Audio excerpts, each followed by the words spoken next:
Hello and welcome back to the Giddy Carousel of Pop and an extra ride for all you pop kids out there. I'm Simon, he's Gavin, and why are we back so soon? Excellent question, Si. Well, firstly, thanks for all the lovely comments we've had about our last episode with legend of the hits, Sir Mark Pirroni. And if you listen to that episode, you'll know that we had an additional rider on the carousel in the shape of Adam and the Ants' Plank Spanker Supreme, Marco Pirroni. We visited Marco at his home early this year to talk to him about Smash Hits and the Ants and ended up chatting about a whole lot more. So we thought you might like to hear that conversation in full. If you pick up on any strange noises, that'll be Ziggy, Marco's frisky little pup, who came to join him with proceedings. Here's what happened.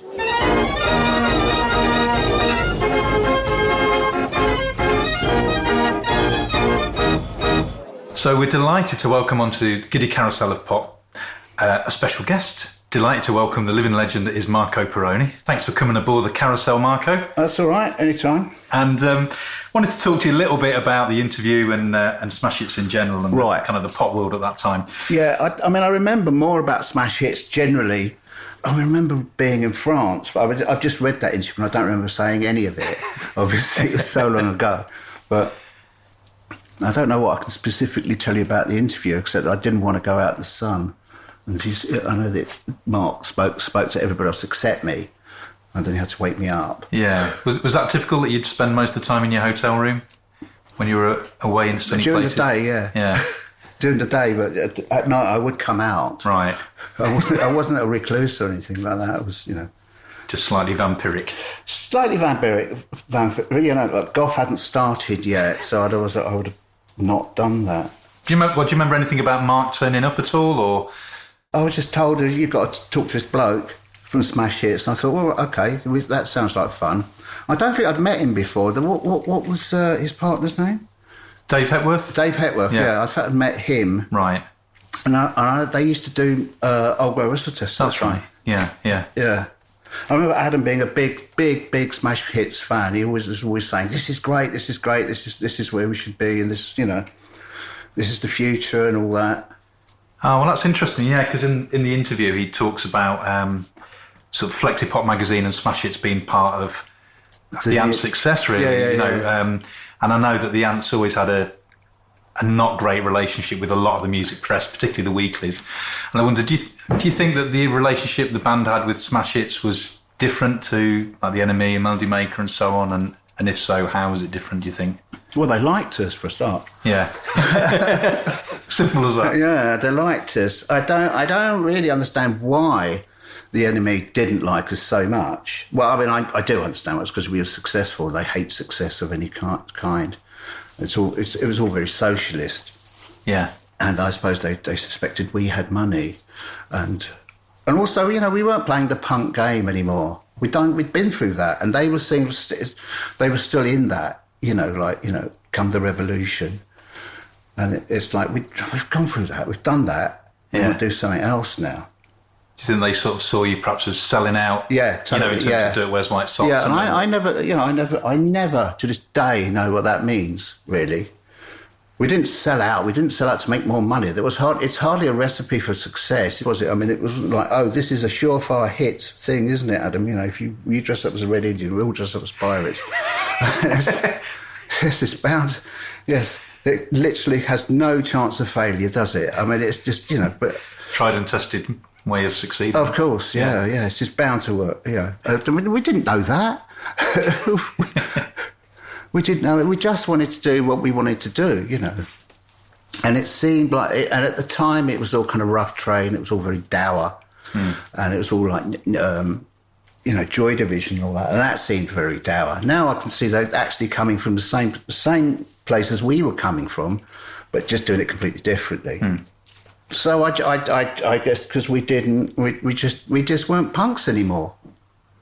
And I think I always thought that, journalists particularly was sort of like latching onto this punk thing, and and it's over. For us, it was completely over. It's completely dead, and we wanted desperately to do something else, which is what we desperately did.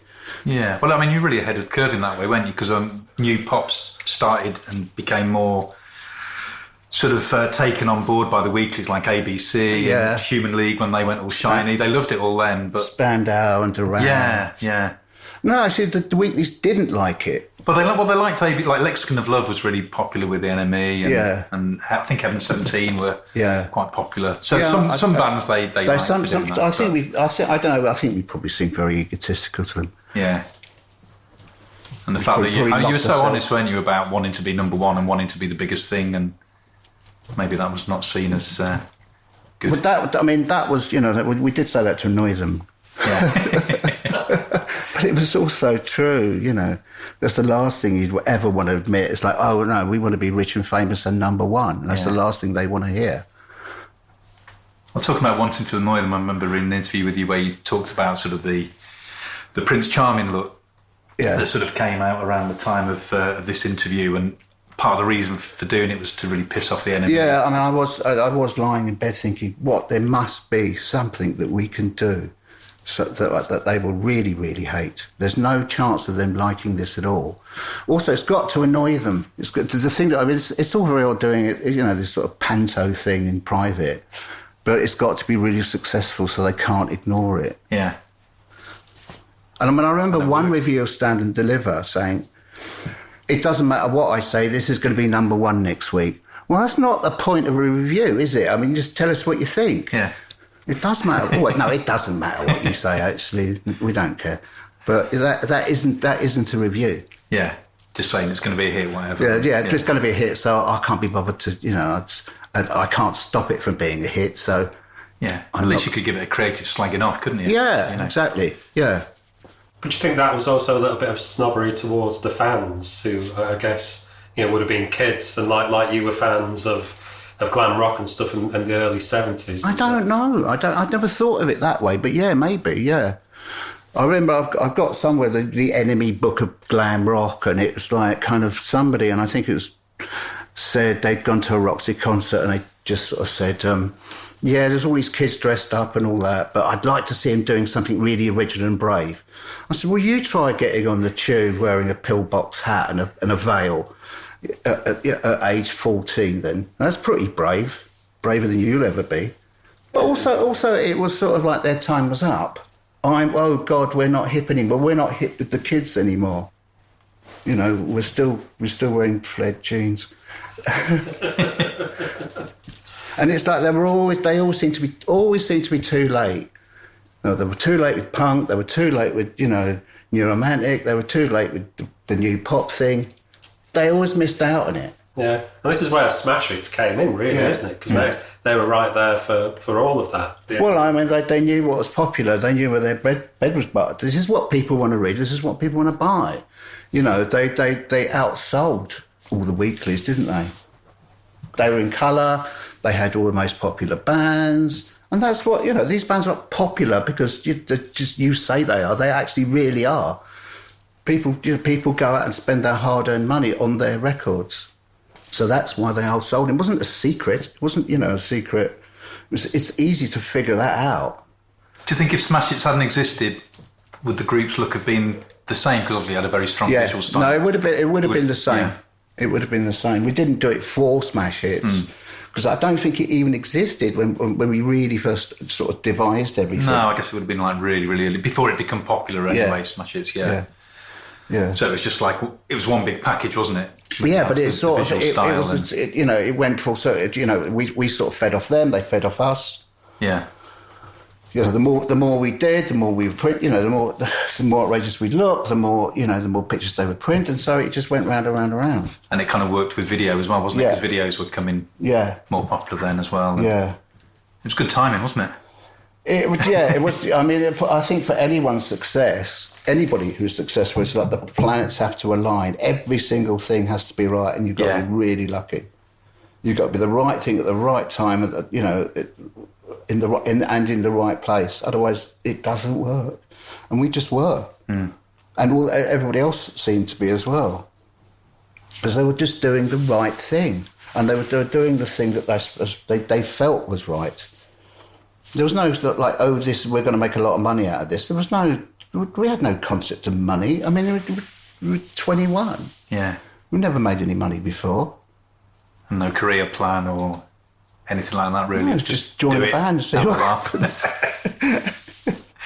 Were there any of the contemporaries that were around at that time that you felt, as a band or personally kind of, you have something in common with or some kind of kinship with? We loved Madness, although they were completely different from us. That's maybe why we loved them. And we just thought their singers were brilliant. Although we didn't want to do that, Yeah. I think Madness were our favourite band at the time. And they started a bit before us, didn't they? A little bit, yeah. Yeah. What was it about Madness that you liked? Just the sense of humour? Yeah. They were funny and they were very London. Good videos. Great videos. Yeah, there was the sense of humour. I mean, the songs were great. The singles were great. What about bands like Dexys or anything like that? Dexys, Adam... Dexys we liked. Yeah, I seem to remember Adam talking about Kevin Rowland glowingly at the time. Yeah, that was another band, very strong visual thing. Yeah. And they changed the look around quite often as well. Yeah. I mean, it was the sort of, it was the mark of the time, those visuals. And something to do with colour television, I suppose. Everybody's getting colour televisions. Yeah, I think it was around that time. We had black and white till I was about 10, 11. We had black and white until, then it was really, I think that's got something to do with it. Yeah, I'd never thought of that, but that's a really good point, I actually. just thought of that. No. But yeah, seeing Dog Eat Dog on Top of the Pops, was like my kind of Starman moment as a kid. And Starman effect. was in black and white. Yeah. So we had no idea. Imagine the effect if you'd seen it in colour at the time. Well, I mean, Dylan Jones said, I've always thought it was in colour until he was reminded, his dad reminded him, we didn't have a colour television. You brought your own colour to it. Yeah. We didn't know what colour Bowie's hair was. Yeah, maybe it is something to do with the advent. I mean, it's all kind of like technology, isn't it? Technology has helped. And also video, video couldn't be done before that because video hadn't been invented. It would have had to been film. It would have been even more expensive. Yeah. How did you find? What was your experience of filming the videos? Was it? I'm not really a natural performer. I do feel that I now sort of understand that, being an actor in a film is bloody hard work. Standing about all day dressed up for 5 minutes of activity. I wasn't mad about doing the videos really. I just kind of, but they were good, obviously good promos. It was just, the business I had chosen, so I'll have to lump it. Looking back, I mean, you were 22 when that interview happened. Is there anything that, going back those 4 decades, if you could kind of give yourself any advice from now to then, is there anything I think What advice would you give yourself? Well, the only advice was don't worry about everything. You're going to be all right, and you are good enough. Because I think most people suffer from terrible. All young people do, don't they? Everybody in their 20s suffers from terrible self-doubt. Like, what am I doing here? Can I really do this? That imposter syndrome. Yeah. So even with all that success at the time, you still felt it makes it even worse. Yeah. More pressure, I guess. Yeah. That's anything I would say. You're going to be all right. It's going to be all right. Don't worry about it. And yes, you are. You should be here. You deserve it. Yeah, you deserve it. You are good enough. The other thing I wanted to go through in the magazine is that in the bits section, there's a thing called personal file, which is like a little questionnaire. I guess Mark probably did it with you in the hotel, maybe. Yeah. And what I wanted to see is how 4 decades on, how much you remember your answers. So if I still have those... Yeah, have you still got the same answers? So I'm sure they'll be exactly the same. Let's see if you how well does Marco from 2021 remember Marco from 1981. So question number 1, the question was, what was your high spot of education? What do you think you might have said? I can't remember. My high spot of education was being thrown out of art school. Very good. Yeah, I'll give you that. That was my favourite. Being singled out of college for having green bits in my hair. I actually found out that the teachers had been told to ignore what I wore and not comment on it. I was so proud. Yeah, no, it's true. It's true. I mean, I actually met somebody who went to college with me, and they said, well, they were in the year below, and they said, we didn't know what you were. So what were you dressing as? What were you wearing at the time? I was wearing clothes from sex, like 50s clothes and, proto-punk, but kind of brighter, proto-glam punk. Oh, this has been about 76? Yeah, 76. Yeah. 75, 76. Because punk hadn't broken yet. No one knew what it was. No one had ever heard of it. I just thought, well, we didn't know. We just thought you were you. We didn't know. We didn't know what you were doing or why you were doing it. What is he wearing today? And what has he got on? Yeah, what has he got on? Yeah. And this was at art college. I mean, that's generally quite a liberal kind of... it wasn't. It may be now, and it may have been in the 60s, but it wasn't then. It was really, really, really... So, everyone else was wearing cheesecloth and loom pants. Yes, cheesecloth and loom pants, and riding mopeds for some reason. OK, the next question Mark asked you was your first crush. Did I say Lindsay DePaul? You did say Lindsay DePaul, very good. Oh. Question 3, what was your proudest achievement? I'll be impressed if you remember this one. Because I think you may have made this up, but I don't know. I don't know. It was eating 6 cream crackers in 1 minute. Well, I mean, it's a good achievement. What can you be your proudest achievement at 21? I got some brothel creepers. I mean, we were number one. I mean, I couldn't think of anything. It's like they're obviously kind of like teenage silly questions, and I gave them teenage silly answers. What would you think your Desert Island disc was at the time? Pyjama Armour. Correct. It always has been and always will be, I think. Worst venue ever played? That could have been 2. It was either Middlesbrough Rock Garden or this Retford Porterhouse. It was one of those 2, if you had to plump on one of them. I think it was a Retford Porterhouse because that was particularly you went the wrong way. Oh. Yeah. Middlesbrough Rock Garden. What happened at Middlesbrough Rock Garden? Was there a particular incident? There was a massive fight, as there always used to be in those days. Yeah. And they wanted to... It was the strange sort of, how punks thought that they would show that they loved you, which is by throwing things at you. And spitting on you. And spitting on you and then trying to beat you up afterwards. This is how we love you. I actually met a guy at some gig about 10 years ago who said, "Oh, do you remember playing Middlesbrough Rock Garden?" And I said, "Yes." And he said, "Well, I'm one of the blokes who threw coins at you." Well, you come up and tell me that. What am I supposed to say? Thanks very much. Yeah. You're a wanker now and you're a wanker then. It's like... Was that with the ants or? Yeah, with the ants. Yeah. Why would you even admit that? Yeah, it's a strange thing. You'd think you'd be embarrassed, or at least have the decency to be embarrassed and go, I'm really sorry, mate. Yeah, some people... proudest moment. Yeah, some people have come up and go, "Do you remember being at a club at some..." And I go, "No." And I said, "What? I called you a wanker and I'm really, really sorry." And I said, "Oh, it's okay, don't worry." Yeah. But at least you said you're sorry. Yeah, that's fine. Okay, last question from this personal file. It asked for your favourite hero or heroine, and you gave 3 answers. I'll give you a clue, they're all heroes, actually. Who do you think the 3 guys you chose were? Brian Ferry, Link Ray and James Bond, probably. No, I can't. You're in the right ballpark. You have got an ex-member of Roxy.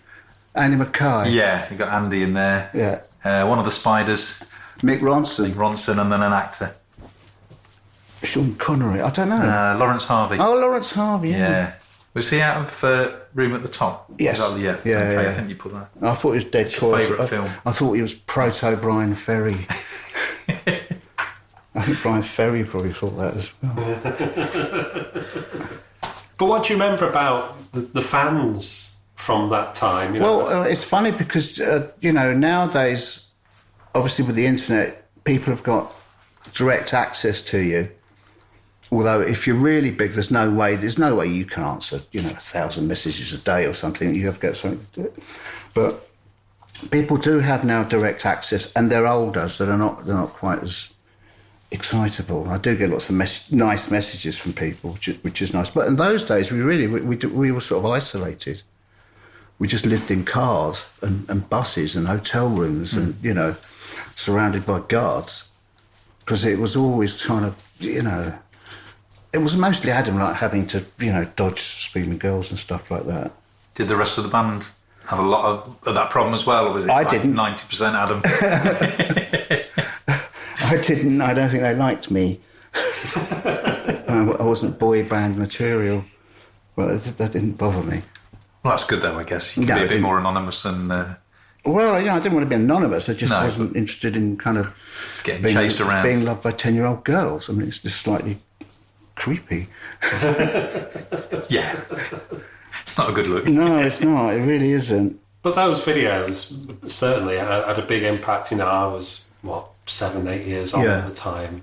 And, we'd try and recreate them. I mean, obviously not jumping through a window or anything, but, the moves in Prince Charming. And I remember my cousins went down to London for the first time in 1981 to meet my cousins. And Stand and Deliver just got to number 1 that week. And they'd bought that record, which is terribly exciting in itself. And they'd made up their own routine for the whole song. Really? And performed it for us several times over the weekend. Was it any good? I remember it being amazing. Really? Yeah. I'm sure it was. It was nothing like the video, but it was them doing their own interpretation of what they thought was going on in the song. So that's the kind of thing that kids up and down the country. Listen, I don't even want to admit I used to do it in my bedroom, in my privacy. Doing, it's a typical tennis racket thing, In fact, a lot of ways, playing a tennis racket, your favourite record, is better than actually being on stage. Well, you don't have to learn anything for a start. Yeah. It's all about the pose. Yeah, it's all about the pose. And also you can do your favourite record again and again and again. Don't have to play any B-sides or things you're not that bothered about. No, tracks you didn't like. What were your favourite tunes to play live? Did you have any particular favourites? What did I like playing? I like playing most of the first album. Yeah. There was one song I really didn't like playing, which was Magnificent Five. Not because I don't like the song, because I did like the song, but it's just bloody hard to play. Yeah. There was lots of treading on pedals. I like playing. I really like playing Adam's old stuff. Because it's actually quite easy and quite fun. Yeah. Stuff like Car Trouble and Xerox and stuff. Car Trouble isn't easy. Yeah. Xerox is not easy. But I mean, all the others are, Fat Fun and Falling and all that. Yeah. I loved it when it got to that bit. have a break. Yeah. No, but it was always at the end, and I thought, oh, shit, we're in the home stretch now. We've got to do a few punk songs, and then that's the end of the set. Did you enjoy playing live much? I don't know, to be honest. I didn't after a while because it just got too much. It just got too much. We just did too much of it. And you just sort of think, I don't know why I'm doing this. I don't know why I'm here. I haven't done a lot of it in the years in between. I've avoided it, really. I went out with Shakespeare's sister like 2 years ago or 18 months ago. That was good. That was good because it was fair. I mean, it was just old friends. So, and it wasn't actually, it was difficult because it's not my songs, they're other people's songs. So I find it difficult to learn other people's songs. But I did it in the end, I hope. But no, I mean, I've always kind of avoided playing live, really. I don't like doing little places. I always just like doing making big statements, really. Yeah. I'd rather do that. Go big or go home. Go big or go home, yeah.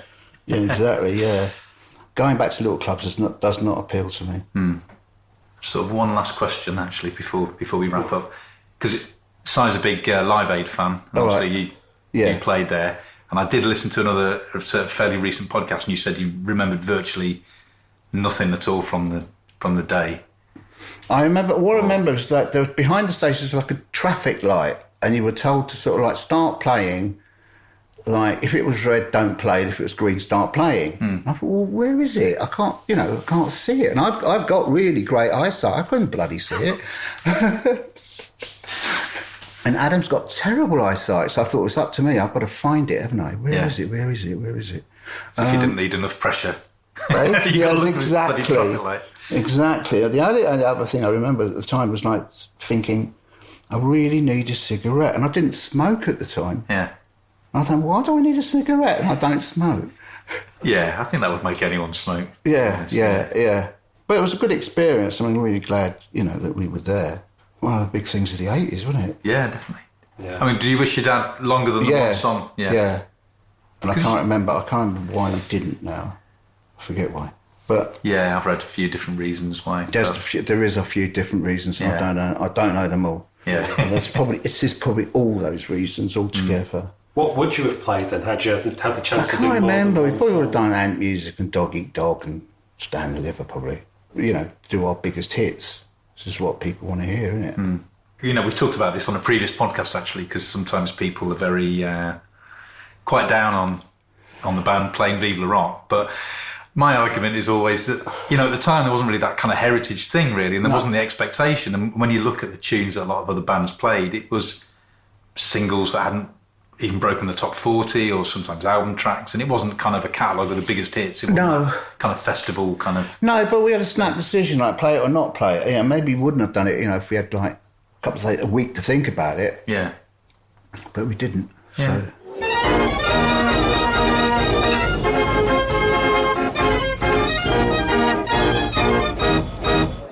That was great. As an Adam and the Ants fan, I've got to say it was an absolute pleasure and a privilege to go and speak to Marco, and we really appreciate his time.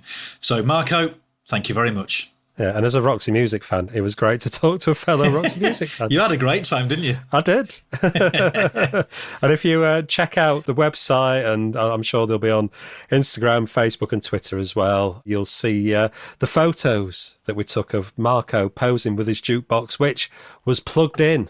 Pop fans, it was plugged in. It really was. Yeah. It wasn't working, though, because he needed his stylus. You needed a new stylus, yeah. I'm hoping that he's got that sorted now because there's some cracking records on that jukebox. Yeah, he said he's got it all sorted now, so that's good. There we are then. Happy days. So thanks for listening.